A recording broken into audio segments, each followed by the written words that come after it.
that be have sacrificed the working class to save themselves. And I find it quite insulting, some of the things that the powers within the administration are saying. You know, we have Bessent, who has come out wanting to blame the Federal Reserve for causing all this pain and suffering to the people, and really is very accusatory of it in every fashion that you can imagine. But when I think about how it is that this has definitely benefited people like Bessent and everybody else who essentially has assets in their possession. Let me make sure the Wi-Fi is turned off here real quick. Yep, definitely turned off. Okay. And so when I read some of the things, like I'm just going to read right from the top of this article here. It says, Treasury Secretary Scott Bessent said on Wednesday that the Federal Reserve needs more accountability for failing the American public by allowing inflation to soar in recent years. Now, something that I found very interesting about this is that when I go and I look back at some of the things that we have talked about here on this channel, especially coming from the Federal Reserve, is that the speech given by Jerome Powell August 27th of 2020 said that that was going to happen. It's not like they didn't warn everybody, right? This is what he had to say. He says the persistent undershoot of inflation from its 2% long-run objective is a cause for concern, right? So here inflation is running. This is Jerome Powell, August of 2020. Now, I know it's a long time ago, but still, it's very important to understand what the conditions that they were facing in order to understand where we are today. And it says right here that they were persistently under that 2%. And he says many find it counterintuitive that the Fed would want to push up inflation, right? So here it is, August of 2020, Jerome Powell is saying we want to push up inflation. After all, low and stable inflation is essential for a well-functioning economy. And we are certainly mindful that higher prices for essential items such as food, gasoline, and shelter add to the burdens faced by many families, especially those struggling with lost jobs and income. So it's not like they weren't aware of the pain that it would cause. I think this is very important to understand. Like, they knew it. They said, hey, we need some inflationary pressure to save our monetary policy. They don't exactly explain it very closely right here in this paragraph, but he does explain why. Right? And he goes on to say it. We know that this is going to cause pain and suffering and misery for the majority of the people out there who are suffering with lost incomes and jobs. And they knew that this was going to take place. He goes on to say this.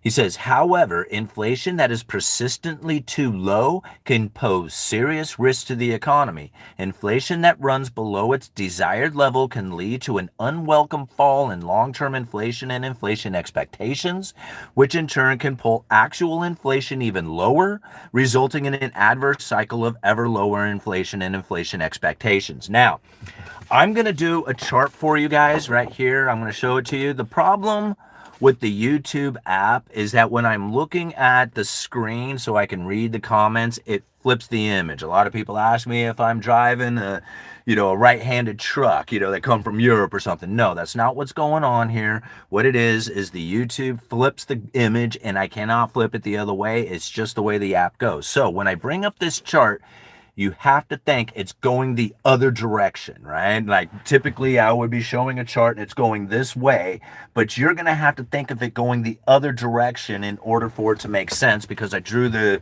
chart according to me. So I'm going this way with the chart. You look at it going the opposite direction. Now, this chart right here is very simple to understand. All right, let me grab my stuff right here. And this is the problem. Let me cover up some of this so that we don't get too confusing here. Okay, I'm going to cover this part up right here, and I'm going to show you this. This is the Fed funds rate. So the Fed funds rate after the great financial crisis had fallen to 0. Okay, now this is a problem for the Federal Reserve because they have an issue with the neutral interest rate, which is going to be this green line, and the inflationary scenario being very low. Now, when the Fed funds rate hit the lower bound 0, They had no monetary stimulus coming from the lowering of interest rates because they could not get far enough below neutral. In order for that to be a stimulating effect, they would have to get well below zero. Now, this dotted line right here that I'm right there, that's zero interest rate. So the Federal Reserve during the great financial crisis dropped interest rates to zero, but they cannot get far enough below neutral in order to stimulate the economy. They were stuck at this lower bound of zero. This is the reason why they had to do quantitative easing in that forward guidance. Hey, zero interest rate policy for the foreseeable future with no expectations of raising interest rates anytime soon. That was the message that was delivered. That caused the economic activity out there into, what everybody saw was like inflationary, but it wasn't necessarily inflationary because the interest or the inflation rate stayed very low, very close to zero. It didn't really rise above the 2%. So here's the 2% mark, right? And here's inflation way down below the 2%. It was like down at 1. Actually, that inflationary scenario should be up like right around 1% or something like that. But the point being is that the inflation was not elevated. And that was scaring the hell out of the Federal Reserve because they could not get far enough below the neutral interest rate to stimulate the economy. And without an inflationary pressure, there was no economic activity happening. This is where we saw most people were wondering why it is that they were suffering with not being able to acquire some of the things in their life. They saw the inequality really taking off because the asset prices were moving up. People say, yeah, what about the houses? What about the stocks? What about the bonds? Yes, all that stuff did go up. The asset prices did elevate, but the inflationary scenario, like the CPI, stayed very low. All right. And so now this was this major problem for this Federal Reserve is that just trying to get below the neutral interest rate far enough to stimulate the economy was not possible without going into negative rates. So what ended up happening is that they needed to have an inflationary expectation, inflationary scenario in order to get that neutral interest rate to rise. Now, if you go to monetary policy strategies for a low neutral interest rate world, which I have now mentioned 5,000 times on this channel, November 30th of 2018. It's earlier than the Jerome Powell speech, but what he says in there, right, is that the problem, ironically, the problem we need to solve these days is a risk of inflation that is persistently too low, and it's on account of this low neutral interest rate. All right. So now let's recap real quick before I move this piece of paper out of the way because now it's going to get really good. All right, man, this is great. Okay.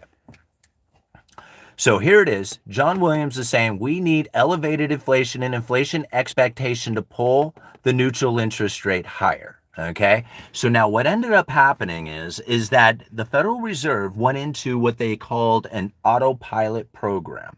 And that autopilot program was going to have interest rates moving up a quarter point every quarter for the foreseeable future, right? And now they said, hey, we don't care what's happening in the economy. We're not going to do anything else about it. It's going to go a quarter point every quarter from now on.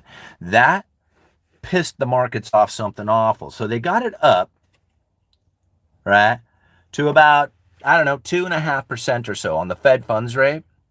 And the neutral interest rate wasn't rising, right? So now they're well restrictive right there.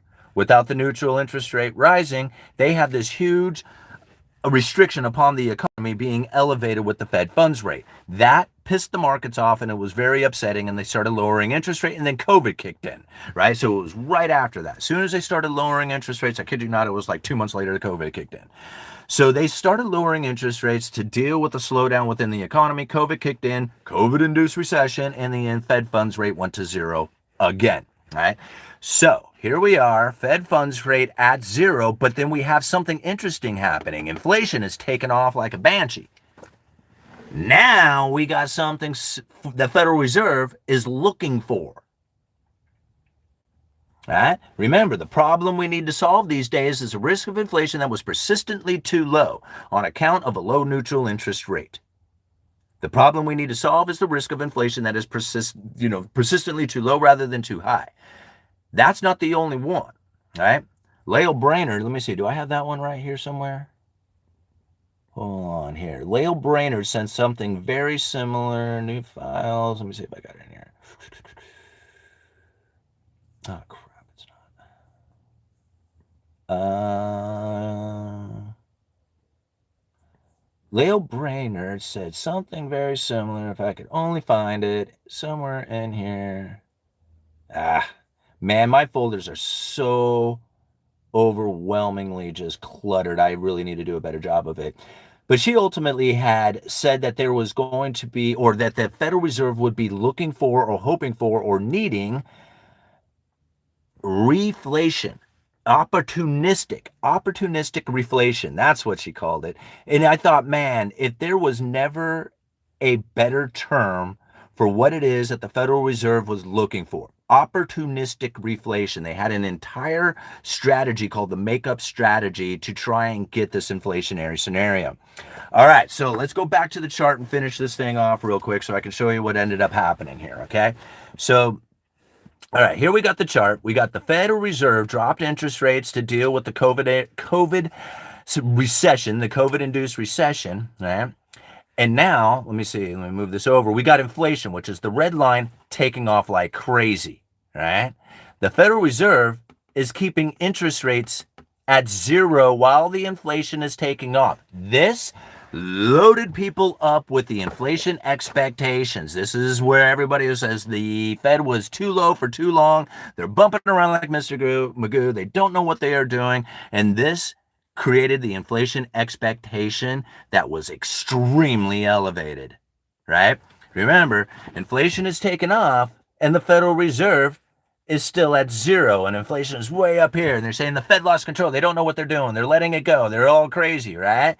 So, what did the Federal Reserve do? Responded with elevated interest rates. Boom! The fastest rising of interest rates in recent history took it way up to like 5.5% or whatever they got to, right? Okay. So here they are, 5.5%. They're well above the inflationary scenario that has taken place, and everybody is now losing their mind because they got inflation and elevated interest rates, and they really think that the Fed has lost control at this point. And it's pretty obvious when you think about how much inflation and how elevated the Fed funds rate is. Those two right there had everybody so confused they had no idea what the hell it is that was happening. All right? The stories, the unfortunate consequences that people were going through, the failure, the losses. It was just an extreme situation that was then finally happening that the Federal Reserve was looking for in order to save their monetary policy, and it was creating the pain and suffering, right? This pain and suffering that was taking place with this elevated, right here with the elevated inflation and the elevated interest rates, this was incredibly painful. So then the inflation started to come down, right? Now, a lot of people say it's not coming down, whatever. According to the Federal Reserve, it is dropping, it's coming down, and now it's slightly above the 2% target, whatever you want to call it. But they're, somewhere above between 2 and 3. We'll just call it that. Nobody knows exactly where it is. The estimates always seem to change over time, but we're just going to assume it's somewhere between 2 and 3.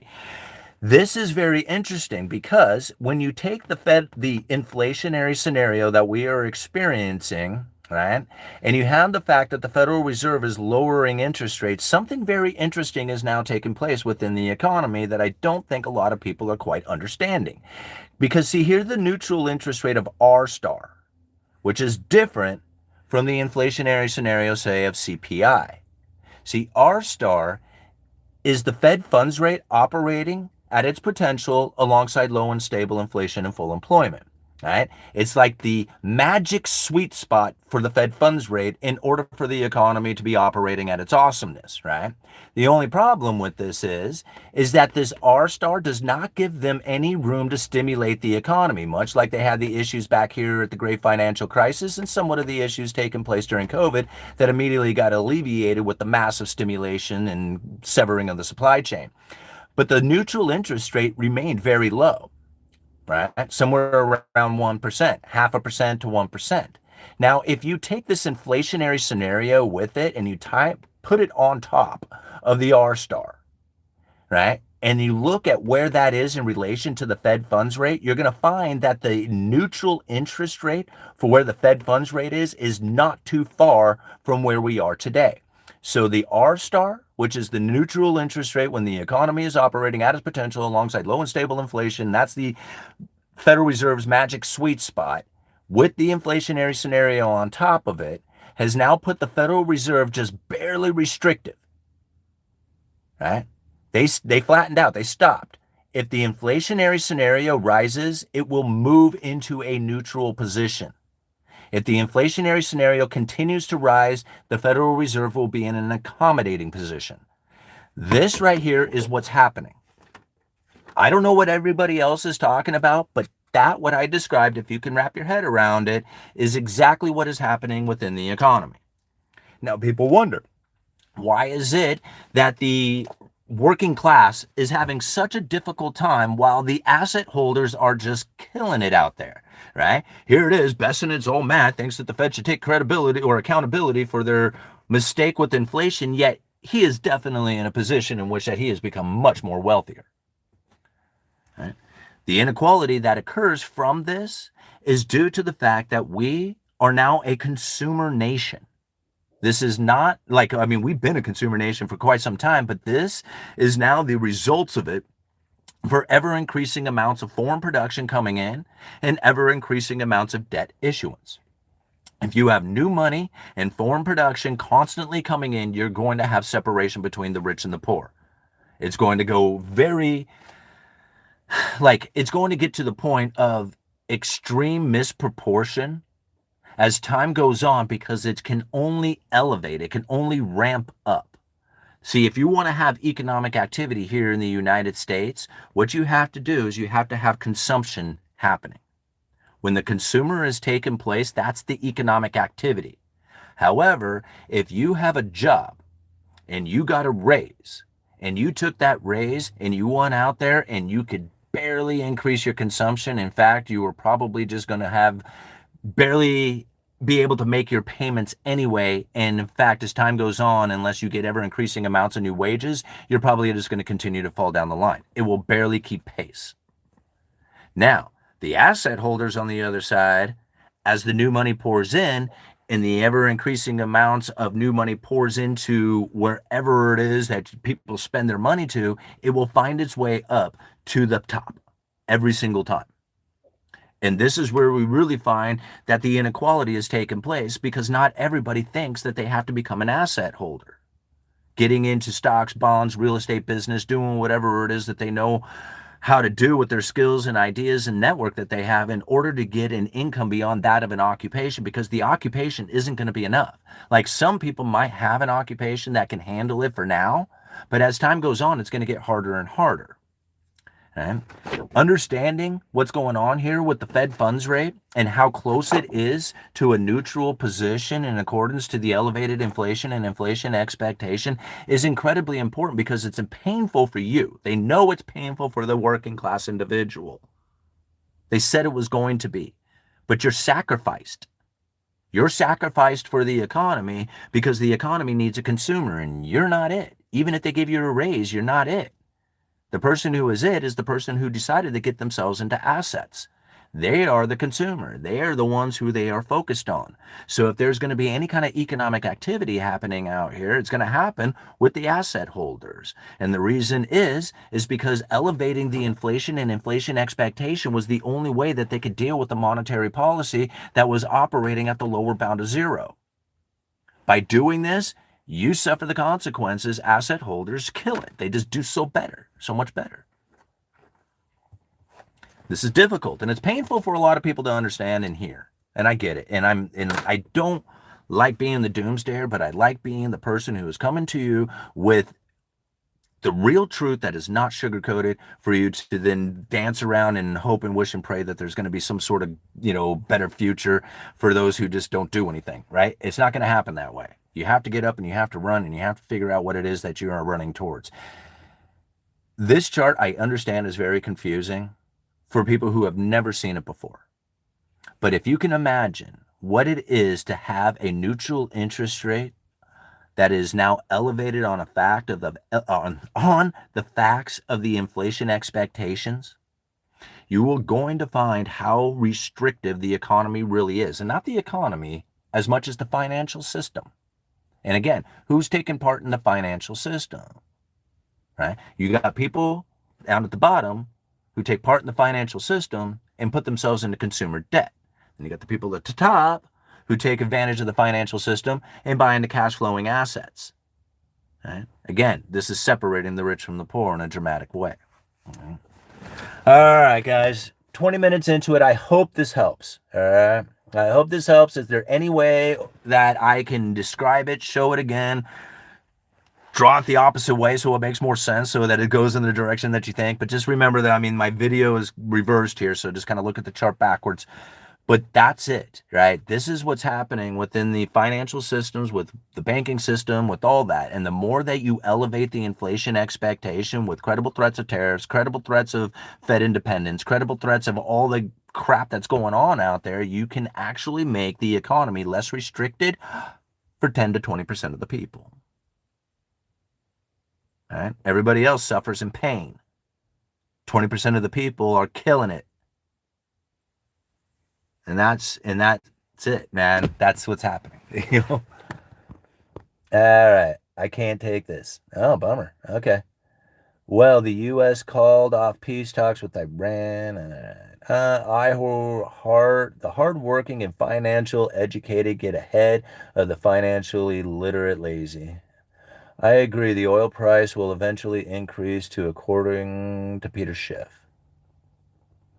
153 listeners, only 30 likes. We got 53 likes now. That's pretty cool. One can easily screenshot it and listen while he speaks. There it is. So that's it, guys. I don't know. What else you guys want? Where's Brainerd? I want to. Where's that? Let me see. What is it? Reflect. Ah, there it is. All right. What does she say? This is it. Of course, it's not entirely clear how to move underlying trend inflation smoothly to our target on a sustained basis in the presence of the flat Phillips curve. So what we have here is the fact that they had lowered interest rates. Everybody went to work. We had historically low unemployment, and it didn't create the inflationary scenario. That was the flattening of the Phillips curve. One possibility one possibility we might refer to is, quote, opportunistic reflation. God, I just cannot speak, man.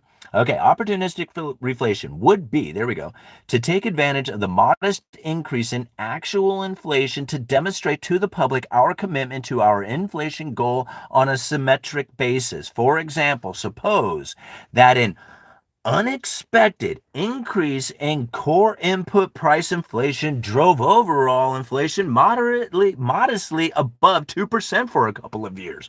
Just suppose, just maybe. Suppose that happened, opportunistic reflation. Just suppose this inflationary shock was to take place. Do you think that maybe they were looking for it, considering that this speech was given May 16th of 2019? Before COVID, before the stimulus, before the money took a burr? Here it is. Lael Brainerd is saying they are looking for an inflationary shock, a supply shock. In fact, I think, didn't she say that? What was the kind of shock? For example, suppose that an unexpected increase in core price inflation drove overall inflation modestly above 2% for a couple of years. The Federal Reserve could use that opportunity to commit to a mild overshooting of inflation is consistent with our goals and align with the policy statements. Such an approach could help demonstrate to the public that the committee is serious about achieving a 2% inflation objective. See how serious they are about their 2% objective? They've never achieved a 2%, by the way. What does that say? Suppose that an unexpected increase. There we go.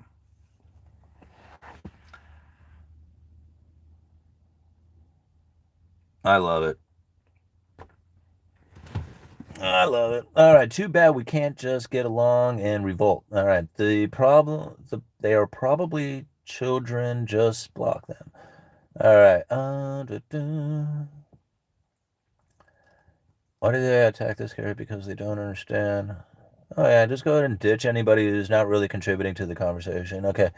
You cannot just request that the infrastructure would for the world currency exchange must exist. 50 trillion traded every day via the U.S. systems. Huh. Okay, that makes sense. Then at least better light. What are you guys talking about? Let's increase inflation to prove to the public we are serious about keeping inflation going. Yeah, yeah, that's it. And see, once they have the elevated inflation, now they get to talk about lowering the inflation. Well, we got to get it to target. Yeah. Ooh, bummer that inflation. Too bad it raises the neutral interest rate, makes the economy less restricted, and the consumer seems to be very resilient. I wonder why this is all going down. Who called it out? I mean, I made this video. I made this exact video right here 2 years ago. 2 years ago, I made that video. In fact, hold on. Let me, I bet you I can get online and post it in the comments. Let me go see if I can find it for you guys. You know, this is what's crazy about it is that once you get it, once you see it, then there's like no unseeing it. You can't back it up. You can't say, oh man, now I'm going to look at inflation differently as if they screwed up and don't know what they're doing when they totally use that to elevate their power. And I'm thinking to myself, man, I cannot go on with this idea. Like, you know, people the whole the Federal Reserve is destroying the dollar kind of thing. And I'm like, holy crap. I don't know how many people realize how much power that gives the Federal Reserve. I don't have enough internet access out here to do videos or whatever to bring that up. I'll find it. I'll go and put a link down in the description for you guys for it. But to understand what it is that the Federal Reserve was looking for, wanting, and needing for their Fed funds rate to be more of an effective tool, it needs to get off the lower bound to zero.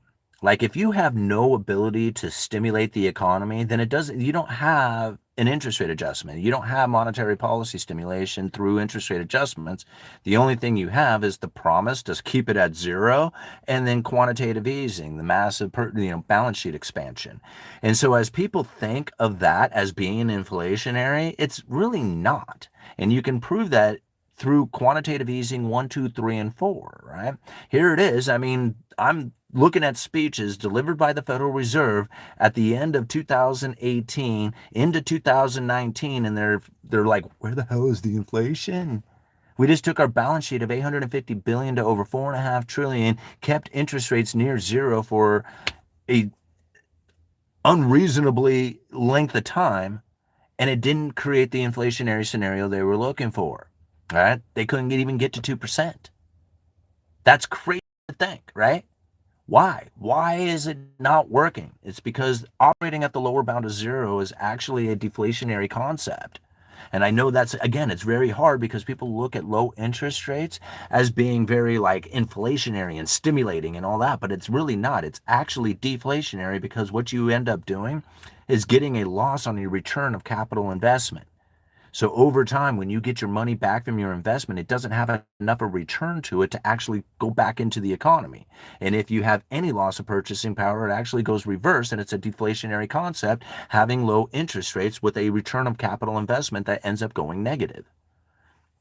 Again, I know that's very difficult. Dr. Lacey Hunt does a great job of breaking that one down, especially before the COVID scenario. He did a great job talking about how deflation was a very or how low interest rates was a very deflationary concept. Okay, so even Cantillon describes interest rates that are low is a very slow economy. That the people who have money are eager to try and find somebody to borrow it, so they're lowering the interest rates in order to find somebody. Right? That's how Cantillon back in the day with the free market and all the gold and silver and how, interest rates were really functioning. If you had a low interest rate environment, Cantillon would look at that and say, man, you have a very slow economy. If interest rates were elevated, he would be like, wow, man, your guys are kicking it. You guys are doing a lot of business. So this is important to understand because people look at it much differently. And so if you don't understand what it is that's happening and especially when it comes to things with, elevated interest rates like the Fed funds rate, and then an inflationary scenario that actually makes the economy less restricted. Because again, if you elevate the inflation on top of the R star, what you are going to find is that the Fed funds rate is barely restricting the economy. If the inflation rises more, then the Fed funds rate becomes neutral. If the inflation continues even more and the Fed doesn't raise interest rates, then they will be in a very accommodating position just simply off the elevated inflation and inflation expectation. They don't have to move. They don't have to move. But they do need elevated inflation in order for this to work. If that didn't exist, this wouldn't work. It would all fall apart. Everything would be at zero, and they would be doing zero interest rate policy, quantitative easing, stimulus packages, stuff like that. But now, all they have to do is literally raise the inflation expectation one way or the other, and most of it's done through credible threats. I mean, you think about it. Here it is. We got a Supreme Court that is delaying tariff decision. Talk about a credible threat, right? I mean, we don't even know if these damn things are legal. And yet here it is. A tariff for you, and a tariff for you, and a tariff for you, right? And then we don't even know if these things are even legal, right? And they're like, oh crap, we got these tariffs, better do something about it. Let's trade a deal, make a sign the contract. And then it was just like, oh yeah, by the way, we're going to remove those tariffs. And then you get this headline that says Trump always chickens out. And I'm thinking to myself, chickens out on what? These tariffs that are even legal or not? Like, man, talk about the use of a credible threat beyond like anything. And just to think, like, I understand a lot of people say, oh, dude, it's the art of the deal, whatever. You just don't know Trump, right? And I'm like, I said this was how, I didn't know it was going to be tariffs and stuff, but I said that they were going to be using their words to manipulate the markets, to make it happen. They are not going to adjust interest rates. That is not the way they are going to do it. Now, think about this. We have all these credible threats going on about tariffs that we don't even know are legal. And then here it is. Think about here, like this is where you know it's a conspiracy, right? We have these tariffs that we don't even know are legal. And if they are illegal, Donald Trump says, that's okay. We got a game two plan and we're going to just launch game two. And I'm thinking, wait a minute. Okay, so you got a plan B to go ahead and inflict these tariffs, regardless of the Supreme Court. And so now you're going to sit around and wait for the Supreme Court to make this decision before you go ahead and fire off game two. Why don't you just make the court irrelevant and use game two plan right now? That way, whatever decision they make won't matter. Right? But if you did that, then you wouldn't have the credible threat. You see what's happening here? Like if they already have the power to inflict these tariffs and they're going to be like, we got a game two plan and plan B, why don't you just do it and then make the Supreme Court irrelevant? Because if you did that, you would lose the credible threat. See, again, even with Jerome Powell and Warsh, right? We know on this channel that those guys do not make any decision beyond that of their vote on the FOMC. They cannot change monetary policy. They are not changing what's going on here on this chart. They want that neutral interest rate. They are hoping for elevated inflation expectation to get there. They are not doing anything other than what I have shown you here on this plan, because this is exactly what has been described within their speeches. Not some crazy bonehead and economist out there who seems to just come up with artistic fantasies and imagination. This is what they have described. I mean, I share the speeches with you. There's nobody else who does this, just me. Right? But this is what they're up to. And to think that Warsh or Powell is going to change anything about this is very inaccurate. Incredibly inaccurate. So I listened to the arguments go on about, oh, we're going to criminally charge Powell. And I'm like, okay. And they're like, because he didn't lower interest rates. That doesn't make any sense, but that's a funny story. Go ahead. All right. Yeah, go ahead. Let me get some popcorn. This is good. And, because this is a completely made up story, but let's go ahead. Right. And now we got Warsh who's going to come in and it was just like, well, I'm going to definitely change these interest rate policies around. Or no, he didn't say that, but everybody's talking about it. And I'm thinking, no, you might have your vote, right? Because you vote on the FOMC like the other 11 members would. And then you're going to talk about that. That will be your job. Your job doesn't change anything about the monetary policy, what's going on with the neutral interest rate, all that other stuff. None of that stuff changes, right? Now go and look at the mainstream media narrative on what's going on with this stuff. It is out of control. I mean, I look at that stuff and I'm like, man, people who wrap their heads around this stuff and spend time thinking about what it is that they are going to do with this information that the mainstream media is just clouding people's minds with, they're totally going to miss this. They're going to miss it. Here it is. This little piece of crap, piece of whiteboard thing has more information written on it than you will get out of the entire mainstream media.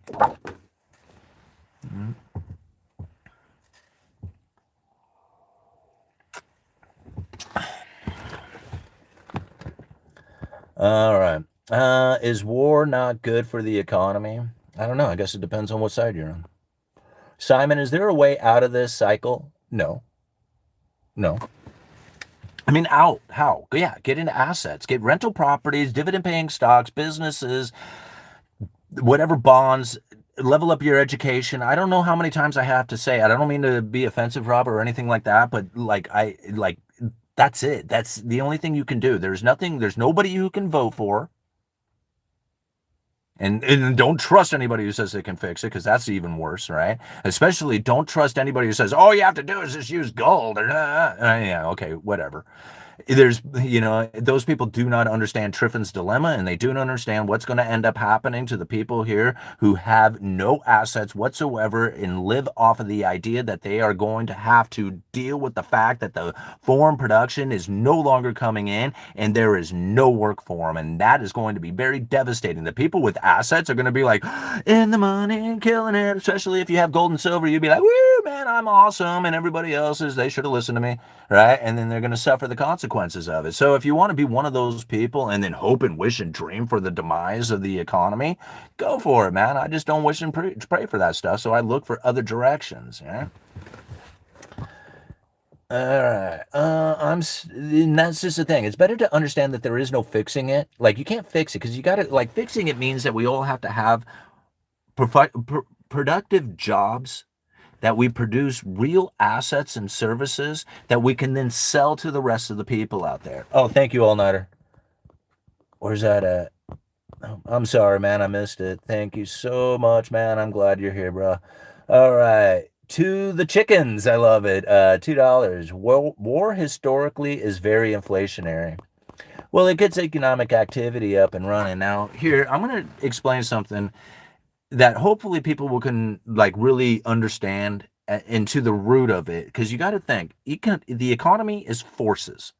They are underlying economic forces, and these forces play out in different ways, and people will try to look at particular events and say this caused that, but really they are symptoms of the issue. Okay, now I'm going to tell you right now, war is definitely part of the economy. It is going to take place. There is no other choice. Now, you can try to prevent it, but it's inevitable in the end. The human species will attack each other and kill each other. Now, why it takes place, again, there is only so many resources. We know this as a human being, that if there is only so much resources, somebody's not going to make it. And so to prevent it from being you try to secure those resources for yourself. Now, if you think back, and Cantillon did a great job of describing it from back in his essay, and of course, back in Cantillon's day, and for lack of better terms of using it within his book, he referred to it as the savages of the Americas, right? So he's talking about the Native Americans here and how they would fight these bloody battles, these huge wars, right? And why were they fighting? They were fighting over hunting grounds, because there was only so much available for the hunter-gatherers. And if there was too many of them there, they were going to suffer the consequences from it, so they fought over these lands. That's the root of it. That's the heart of it. Now, think about this. You could put these people together and say, hey, man, maybe we can do some compromising here, learn to grow some food, have some governance, and then the population would grow, and then there would be resource, right? There would be resource security provisions, those who have not, and then it starts building up from there. So there is no doubt in my mind that you will see war. You will see pain and suffering, thievery, greed, charity, everything that comes from it. But to think that, you can just exclude all the bad so that you can just take the good. It's not happening. War is definitely part of it. All right. All right. I don't see us getting any less deflationary with birth rates like these without unholy amounts of migration that we do now. I don't see any less deflationary. Well, to the chickens, I think the Federal Reserve would be proud. They would be happy to hear that. Like that's what they were looking for. That's exactly what they were hoping that would come from the people's expectations. All right, because what that will do is that if you believe that the inflation is going to rise, it's going to move up ever closer to the neutral or to the Fed funds rate. It's going to make the economy less restricted, and it's going to be less restricted for the top 20% who are going to increase their wealth even more. Us down at the bottom, we might get, a better job, a little bit extra pay, but it's not really going to benefit us any because our jobs are falling further and further down the line of capabilities of being able to achieve what it is that we feel. Here's another thing. Like you can look at it kind of like this. Here. Let me draw you the wedge of inequality here so that you can see it in a different fashion. Okay, there we go. All right, so let's just draw the wedge of inequality. Let me draw it back. Well, no, let me draw this. Okay, just remember that it's backwards. Okay. And this is what ends up happening from birth. Right? So I'm going to draw like this little arrow right here. Remember, it's going the other way, right? So like you're getting older, right? You're getting older this way, and the wedge of inequality is growing as you go, right? So if you were at zero, just absolutely neutral, and then this is like down the line of inequality, and this is up the line of inequality. Up here is where you want to be with all your assets and wealth and allocations of all the awesome businesses and stuff like that you've started. And down here, this is the suffering of not enough pay, too much debt, not paying attention to what you're doing, spending all your money on, crap, whatever. This is where you end up going, right? So now from the very beginning, right, you'll have people who then will find themselves acquiring all the things that they need in their life in order to get on the other side of the wedge, while at the same time, all these other people will do things throughout their life that will put them on the bottom side of the wedge, right? And so here it is, as they go down this timeline, you'll have people who have gotten themselves into business, gotten themselves into stocks, gotten themselves into the cryptocurrencies and gold and silver and everything else. And then you'll have people down here who dumped all their money with credit cards into cosmetic alterations, into drugs and booze and parties and travel and all kinds of crap, and it'll leave them down here. So now you'll find yourself like later on in life having to fight through all this crap that you have done in order to get to even a neutral position where you're not either up or down on the wedge. And then you have to work ever increasingly harder to gather all this stuff to even get remotely close to being up there at the top of the wedge. And being up there at the top is almost impossible. So even just getting above this neutral position so that you can be somewhat up here where you have something is going to be incredibly difficult, because as time goes on, what's going to happen is that this wedge is not going to be a wedge. It's going to look more like this.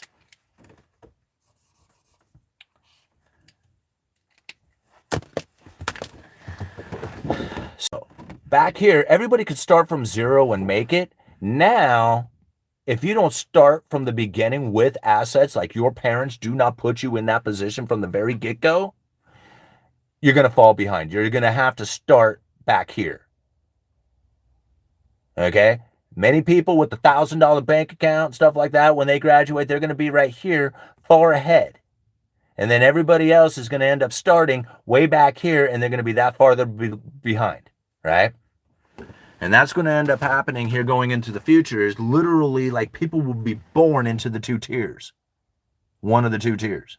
It doesn't mean that you can't, end up reversing your circumstances, but that's what is going to end up happening. And then the people who are expected to turn 18 and then step out into the world and go figure it out. No way, man. Not with those kids with those $1,000 deposits happening. Those guys are going to have so much more money than you are when you graduate that it's going to be like almost impossible to compete against. And then so on and so on. After that, it's sad to see it. But it's just the evolution of it. It's just the way it goes. People don't like it. And I get why, because if you're not one of the asset holders, then you're crying, right? It's a very sad place to be. It's very painful, it's upsetting, and it's difficult. And you're thinking, man, how hard and how long will I have to work in order to acquire enough to make it reasonably decent experience here to have? And the older you are and the further you are down the line, the harder it seems like you're going to be able to do that. But if you start off from the very get-go with this mindset and the idea that you're going to be in the asset allocation kind of thing and acquire a big portfolio of stocks and bonds and rental properties and all the other stuff that goes along with it, then it seems very easy. It isn't hard at all. In fact, you just wonder why it is that more people don't do it, since it's easier to do it now than it has been ever.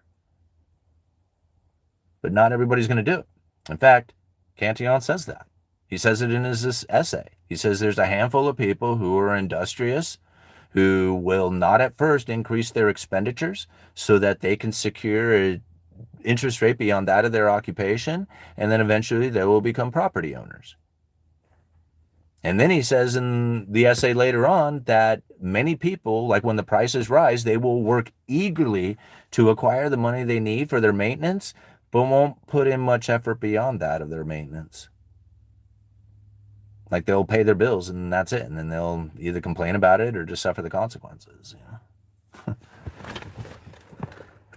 Damn, this would make for a great script. 100 nonfiction, 100% nonfiction.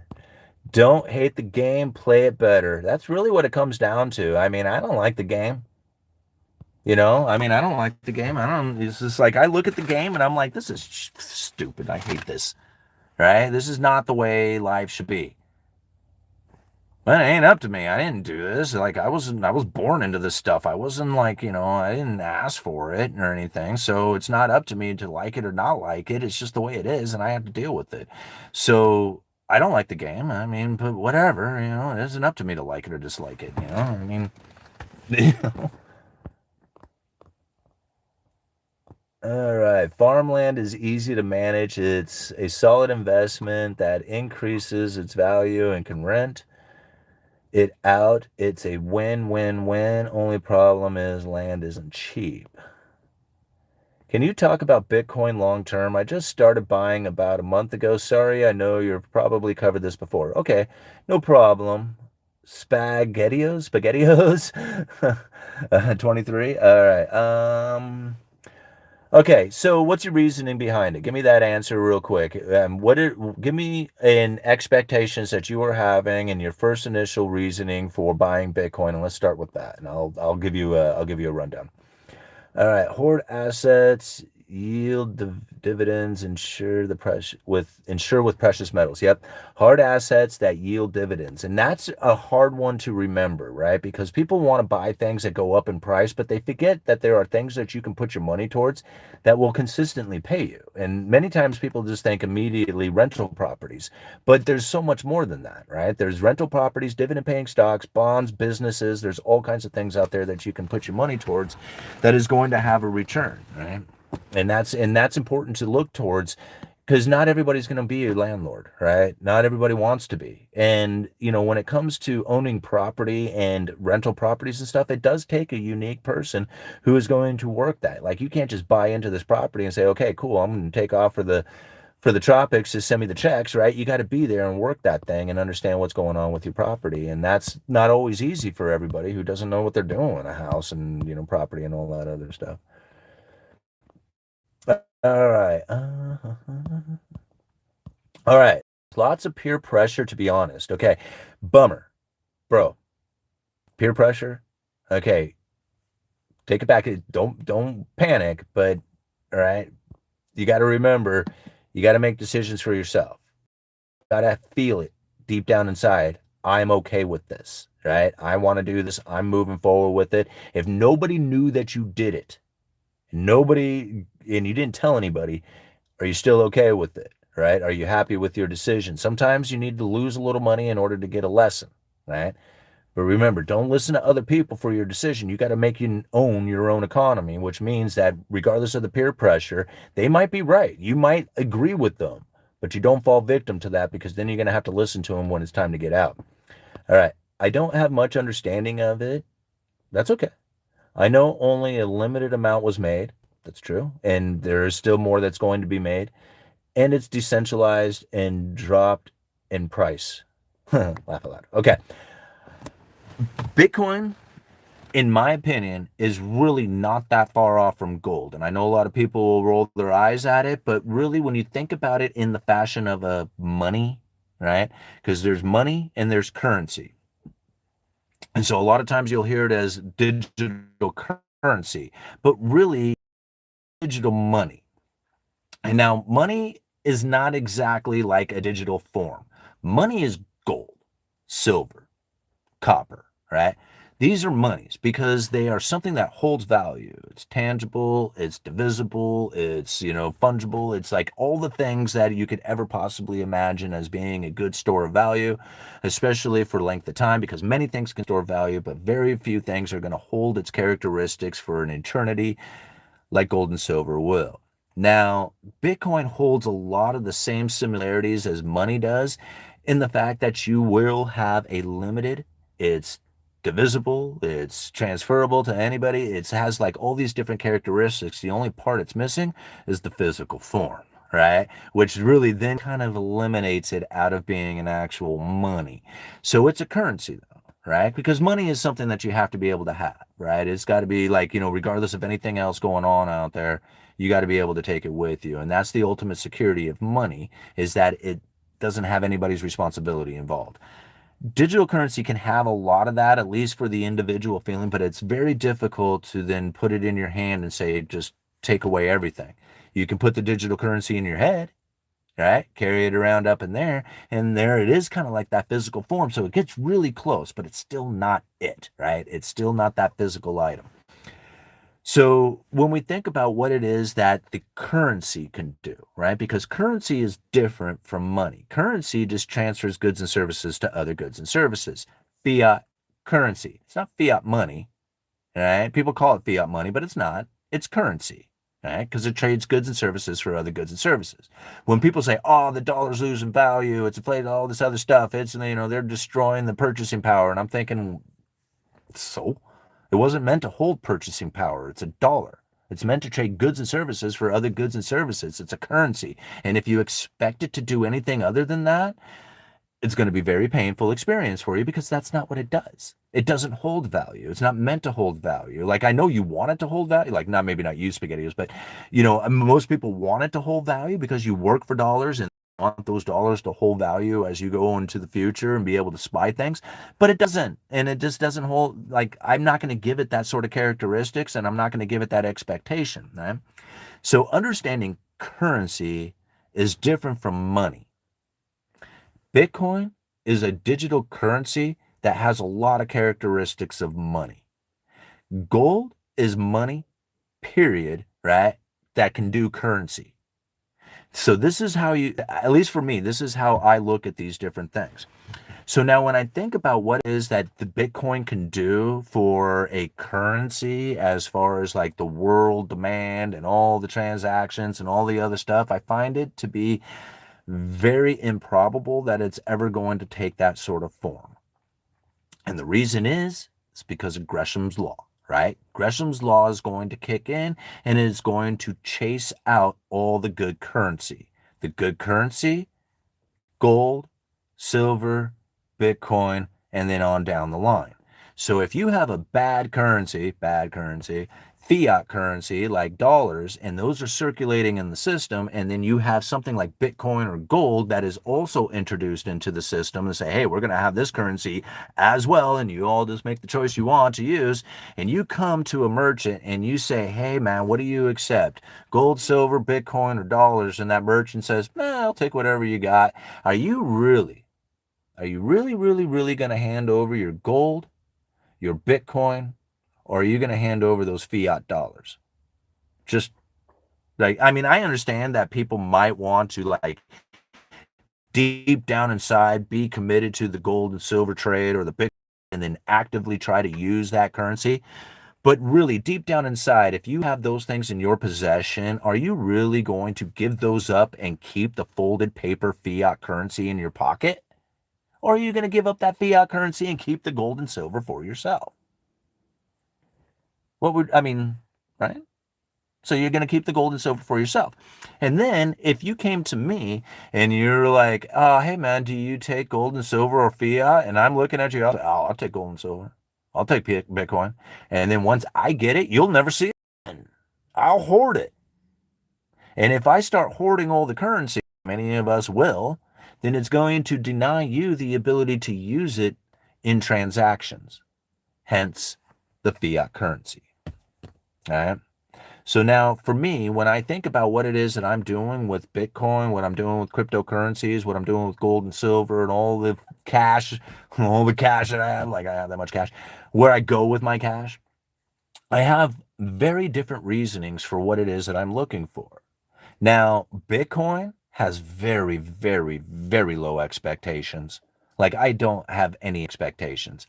I dollar cost average over time. It has absolutely killed it. It is a most amazing, wonderful savings account. And I have no idea what it would do if it went to $1 million or $10 million or whatever it's going to do. But I most likely would probably find myself very active movingly into real estate if it was to do something like that. That's me personally. But I don't know, because I have no expectations of it, so time will tell what happens, right? But I dollar cost average into Bitcoin regularly, generally about $50 a week, but not always do I do it. I got that suggestion from Lynn Alden, who said to me, don't try to time the market, dollar cost average for 4 years, and there was never a time in their economic models when you would be under. So I took that to heart, and it killed it. I did so well. Now, when it comes to silver and gold, I tried to think of these things as going to save me from the monetary policy. In 2010, like 2009, 10, and going into 2011, I dumped all my money into silver. And when it ran up to $50 an ounce, I thought I was the smartest person in the world and everybody should have been listening to me. And the dollar is going to fail and I'm going to be driving Lamborghinis and it's going to be an amazing world. And you just watch it see. And then it went from $50 all the way down into the teens. And I was completely broke, no money, in debt, with nothing and a foreclosing home and alcohol running through me, and just it was a horrible experience. But I was able to hold on to that money for or not the money, but the silver, for at least a small length of time to get through it, to find myself in a position in which I had no vehicle, no way of getting around, no way of, having anything to provide me with a way to get to work, and I had that silver. Are you going to stay there? No, I didn't think so. And so I had that silver. And when I called my buddy up and asked him if he would trade me the Tahoe for silver, he said yes, absolutely. He drove it up to my house. Come on, just stay there. He drove it up to my house, signed the title over to me. I gave him 165 ounces. And I thought to myself, holy moly, I will never be without silver ever again. Are you going to stay there or not? Stay. Oh, you sucker. All right, let's try this way. You guys okay? Swinging around there a little bit? All right. This is the Uneducated Economist style right here. We just kind of screw things up for a while until we finally figure it out. Come on, just stay there. Okay, cool. Alrighty, so here you got silver as an insurance policy, worked out swimmingly, right? Tried to buy it to have a bunch of money from, it didn't work out too well, waited for years and years and years, here it is. Oh, good Lord.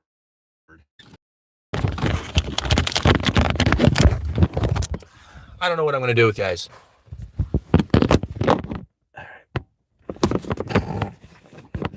This is why it's so difficult to try and have a studio in your car and being a cheapskate and not getting good equipment and not setting yourself up because you're just a lazy ass, I guess. I don't know.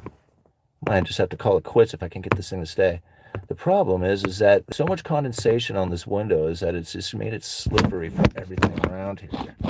Wait a minute, maybe I can just lean that up there. Yeah, I'll just put that there. All right. Good old Cantillon essay saves the day. Okay. Economic collapse. That's about what it is, too. Good Lord, man. People told me, they said, don't change a thing about what you're doing. They said that. It was just like, what am I going to do? Like, I tried to go in an office. They said, no, if you go into the office, we won't come.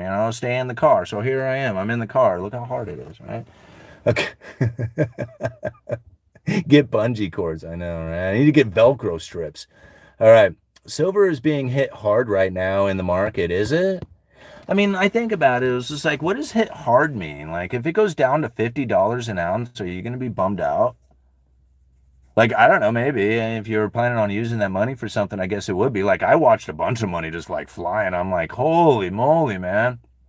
I can't imagine. Like, I, I mean, I personally, like, I think I have, an okay amount, but comparatively to some people I know, and I'm like, holy crap, man, I didn't realize, like, these are just regular old people that, I didn't realize I had that much silver. And I'm like, holy shit, dude. Like, I didn't real like, you never said anything. And so when I see the moves that are happening there, I can understand why people get really upset with the idea that they just like watched all this money fly around. But if you were never intending on taking the money out and you didn't dump a bunch of money into it, then it's just a matter of just kind of watching it. It's just like getting hit hard. It was just like, hell no, it's still way up. Can't keep going forever. Got to come down sometime a little bit. Yeah. And to be honest, I would much rather see it get lower than go up higher. And I've said that many times. Like, I know a lot of people out there, they want to see this moonshot and then have a bunch of money. And I personally, I'm looking to use it to acquire a position of insurance and something I might be able to hand off to my future, to the future, to my kids or something. I don't really have this much desire to see it up that high. I'm like, woo, that's fun. But again, I would much rather have it down at, $35, $20 an ounce again, and I would just keep loading up. I don't really want to load up or try to keep buying at 50, 60, 70, $80 an ounce. I mean, not that I wouldn't buy it. I'm just saying, wouldn't it be better at 20 if you're going to try stacking? Uh, the lower the better, the latter for the poor, right? I mean, yeah, talk about like people were like, man, they're just manipulators and manipulation and paper manipulation and manipulation and it's horrible manipulation. I'm thinking, no, that's a gift. That's a gift to the poor people. Take full advantage of it. And then did they? I don't know. So we got mountains around here packed with coal guaranteed. Good evening, Miss Deja Vu. All right. Your neighbors must think you're crazy sitting in your truck talking to yourself. No, well, the neighbors kind of know who I am, so they're not, they know what I'm up to. Um, it's the people in the parking lot at like near work or when I'm doing it, like the very rare occasions that I do it along the river walk and I'm sitting there just babbling off into the phone. Sometimes I used to kind of go down on, like at low tide, I would go down onto the rocks. So like there's, all these rocks along the shore of Astoria. And so you can kind of sit down on the rocks and they're really big. And I would set the camera up and I would babble into the camera that way. And people walking the river walk, man, they would look down there and see me and they would think, oh crap, man, that guy is like really losing his stuff. But I thought, you know what, I don't care. I mean, if they ever figured out who I was, they would understand what I'm up to. And as time went on, actually, I would see people like, pointing or like, hey, whatever. They started recognizing me from my videos, and then they would see me down there on the Riverwalk, and they would be like, oh, there he is, hey, And so I started like kind of, it would interrupt my videos a lot, so I just started moving back into the truck again. But no, it was cool. I liked actually doing them along the river. The neighbors are watching live for real. All right. That's now really expensive doorstop. That brick has been shooting up in value lately. The deer in the yard knows Simon is crazy. What did you? I was gonna say, like there ain't no deer behind me, is there? Woohoo! Hello from down under. Keep stacking assets. You can hold the rest in vaporware. All righty, we want an hour here, guys. I don't know. Whatever you guys seem to think about going on out there as far as the inflation goes, my expectations of what it is that's happening here with the neutral interest rate and the things that I drew on this chart, I think it's more accurate and more telling of what it is that's happening with monetary policy than anybody else's description. Like, I don't know how many other people have broken it down like this, but this is coming like essentially from the Fed's words. Like, I just interpret it to this because, they break it into 15 different speeches over the course of 20 years. But when you recognize and see what it is that they were doing from 20 years ago and the fact, the problems that they were facing back during the great financial crisis to where they are today, man, this stuff lines up just so perfect for them. All right. World liquidity crisis coming. Hold on to your pants. All right. Bankers are rating silver right now. I was just kidding around, but there are those peeps in the cars with their hands free in the middle of an intense discussion. Those people are crazy. Yeah. It's at 76. Silver's at $76. Right on. Like I said, I up, down, or sideways. I'm not really that. To be honest, I really don't care. I care, but I don't. Like, I think about it in both fashions. If it goes way up, it'd be like, wow, that's cool. And if it goes way down, I'd be like, wow, that's cool. Yeah, like I don't have any problems with it either way. Yeah. I've been stacking sand dollars for 2 years now. That's cool. I want silver at 40 and Bitcoin at 30,000. Load up, people. Yeah, I do too. Like, I don't have, I want all assets. Like, shit, what do I care? I got a job, and if I can keep my job, I want all assets to fall. I want to acquire assets. Like, I don't want to, I want the few that I have to go up in value, but I want more of them to go up in value before they do. Like, I'm in the same boat as everybody else. I'm trying to figure it out. All the rich people out there who have assets, are they going to talk about like wanting to see an economy crash so that they can load up more on assets? Sure they do, but they're not going to explain it like that. They don't, it's just like, yeah, all those houses going to foreclosure. Guess who's going to get them? The concentration of wealth. Just be in position. I don't know. It really has turned into a paradox of an economy. If you don't have the consumer purchasing, then you don't have an economy. And that's unfortunate because without the economy, you don't have people working. And the consumer is now at the top 20%. And the only way to get consumption rolling is to stimulate them. Gonna be a lot heavy bag holders out there. So a new stacker, should I be concerned if it goes under my price, or just keep in mind, keep my head down and keep stacking? Uh, Dollar cost average. Dollar cost average is the only advice that I've ever could possibly give. I do not give financial advice. It's something that I have never really done on this channel. The very, very rare occasions that I do pop off with like a stock that I might be buying or something, it is, I very rarely do that, right? Now, I have suggested to people since I've started dollar cost averaging into silver forever, right? Bitcoin, forever. If you can buy $50 a month, $50 a week, awesome, forever.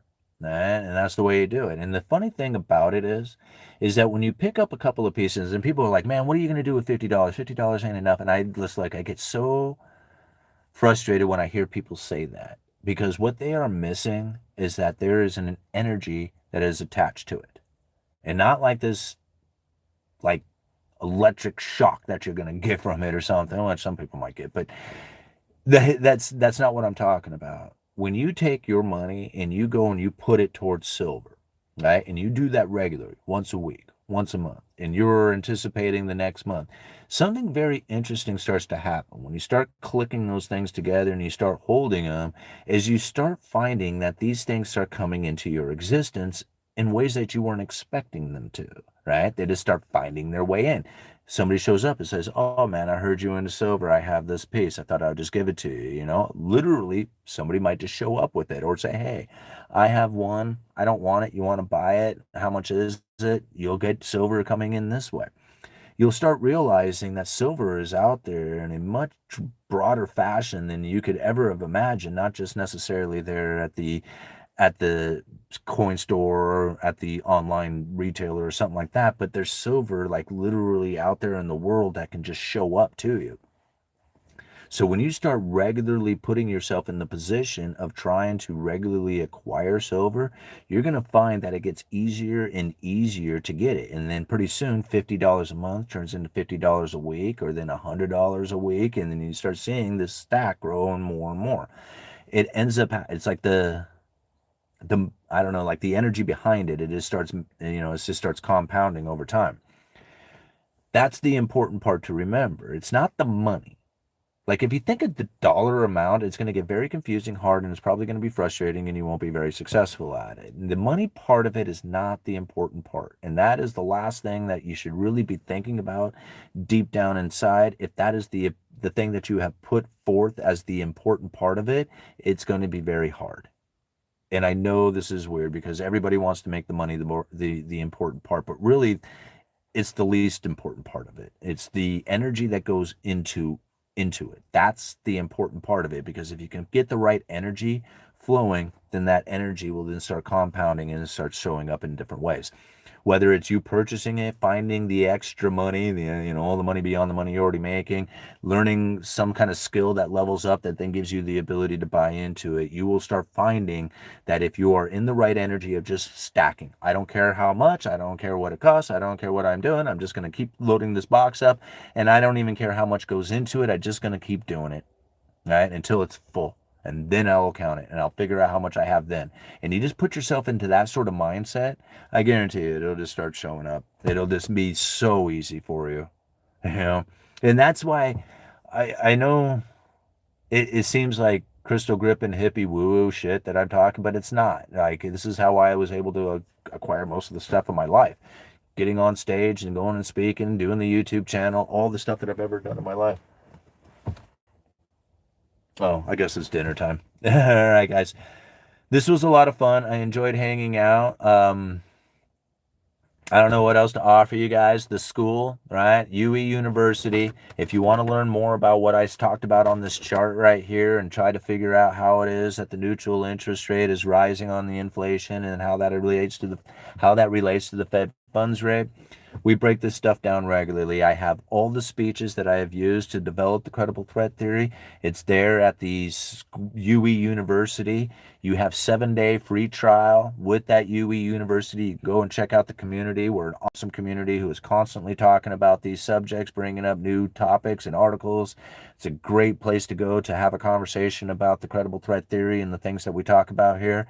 And then you'll also have access to all the speeches that I have used to develop the credible threat theory. They have been highlighted with all the marks that you need to go to as far as, to gather the important points of each speech, so you can just look at those things at your leisure.